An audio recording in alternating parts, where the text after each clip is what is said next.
బేసికల్గా ఒక స్క్రిప్ట్ మనం ఒప్పుకున్నాము అండ్ అందులో ఇన్ని క్యారెక్టరేషన్స్ వస్తున్నాయి అండ్ నాకు తెలిసి డిఫరెంట్ షేడ్స్లోనే కనిపించారు మీరు, డిఫరెంట్ హెయిర్ స్టైల్, బియర్డ్స్ ఇలా.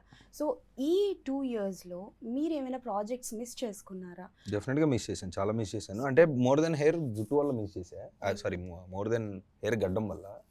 ఎందుకంటే ఇప్పుడు ఆ గడ్డం అలాంటి గడ్డం చాలా, ఇప్పుడు జుట్టు అంటే మేనేజ్ చేయొచ్చు, అప్పటికి చేశా కొన్ని. తమిళ్ ఫిల్మ్ ఒకటి చేశాను విలన్గా, లక్కీగా అది కూడా నెగిటివ్ రోల్ ఒకటి, సీరు అని తమిళ సినిమా ఒకటి చేశాను. సో దానికి జుట్టు ఉంటుంది, గడ్డం అయితే తీను బాబాయ్ అని ముందే చెప్పాను. చెప్తే ఓకే నో ప్రాబ్లం, మనకి నెగిటివ్ రోలే కదా అని చేశాను. సో నెగిటివ్ రోల్ అదొకటి చేశాను. బట్ తెలుగులో అలా వైకుంఠపురంలో ఫస్ట్ సీన్లో వచ్చినప్పుడు ఆ జుట్టు గడ్డం ఉంది, తర్వాత సీన్లో చూసినప్పుడు ఉండదు. ర్యాండమ్గా ఉంటుంది అది సినిమా. ఫస్ట్ మీరు అమ్మాయిది చున్నీ ఏదో లాగుతారు కదా, అందులో లాగినప్పుడు గడ్డం ఉంటుంది, జుట్టు ఉంటుంది, లాంగ్ హెయిర్ ఉంటుంది. తర్వాత చూసినప్పుడు గడ్డం ఉండదు, మామూలుగా ఉంటాడు.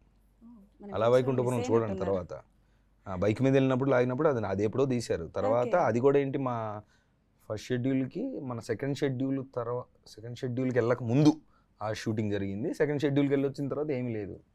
ఏంటిది అంటే శేఖర్ సార్ ఆఫీస్లో ఇలాగే ఏదో తీసాం. But is like okay continuity ఏం పర్లేదు, అది వేరే సీన్ ఇది వేరే సీన్, ఆఫీస్కి వచ్చాడు కదా అని ఏదో చేసాం. బట్ యా చాలా వదులుకున్నా, కొన్ని వదిలేసాను.